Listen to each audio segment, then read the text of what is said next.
Alors, co-construire, ça tombe à un très très bon moment. Parce qu'en fait, ce qui est en train de se passer, c'est que, allez, je vais faire un tout petit historique. Dans les années 90, un peu par hasard, certains ont commencé à réussir à se réunir par centaines, voire quelques milliers de personnes pour faire des choses. Alors, d'abord dans le logiciel libre ou des choses comme ça, mais puis dans d'autres domaines. Et dans les années 2000, on a commencé à apprendre à refaire ça. Et puis surtout, on est arrivé avec des groupes de dizaines de milliers, de centaines de milliers. Donc on est passé d'un rapport 100 carrément. Et ils ont commencé à se réunir. C'est-à-dire qu'ils se sont réunis à Brest de temps en temps, à Moustique à Montpellier de temps en temps, etc.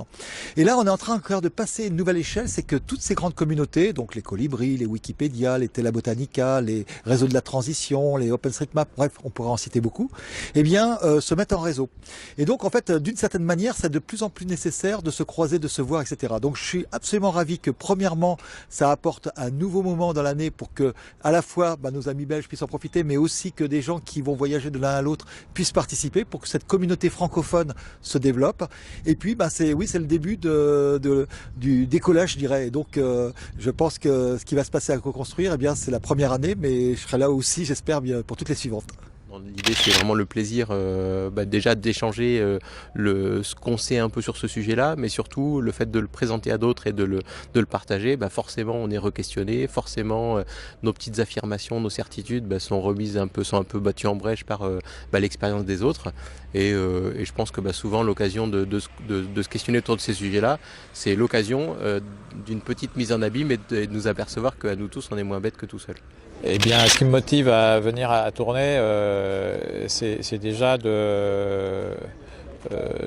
un changement culturel, parce que je sais qu'entre Français et Belges, on est assez complémentaires, et notamment dans les façons de raisonner, dans les façons d'agir. C'est toujours un plaisir de travailler avec les amis wallons. Et d'autre part, ce qui me semble intéressant, c'est que dans la continuité du Forum des usages coopératifs de Brest et des rencontres moustiques à Montpellier, de créer comme ça un continuum de points de rendez-vous pour progresser tous ensemble. Alors j'ai déjà vécu ce genre de rencontres, que ce soit rencontre moustique à Montpellier, là comme aujourd'hui je suis, ou la rencontre de Brest. Et c'est vraiment des moments où on foisonne, c'est vraiment des rencontres où on en sort plein d'idées, on sort avec une pêche pas possible, et donc oui, j'en veux.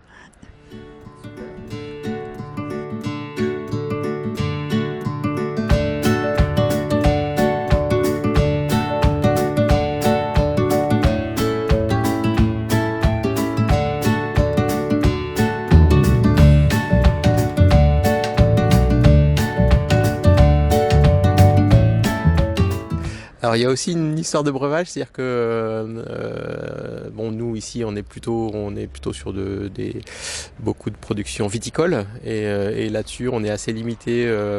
On aime bien effectivement s'ouvrir sur des breuvages un peu différents qui sont des outils coopératifs. Voilà, donc ça ne faut pas l'oublier, parce que des fois les gens ont tendance à penser que seuls les outils numériques sont des outils collaboratifs, coopératifs.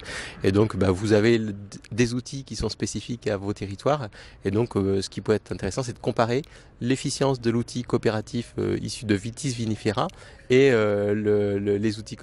l'efficience des outils coopératifs issus du houblon ou de la patate fermentée ou etc., de différents breuvages. Et là on est en train de faire un partenariat avec la Guadeloupe pour voir si le rhum aurait une incidence différente. Donc on pourrait imaginer monter un projet interrégional de comparaison de ces différents outils coopératifs. Ok, merci Laurent.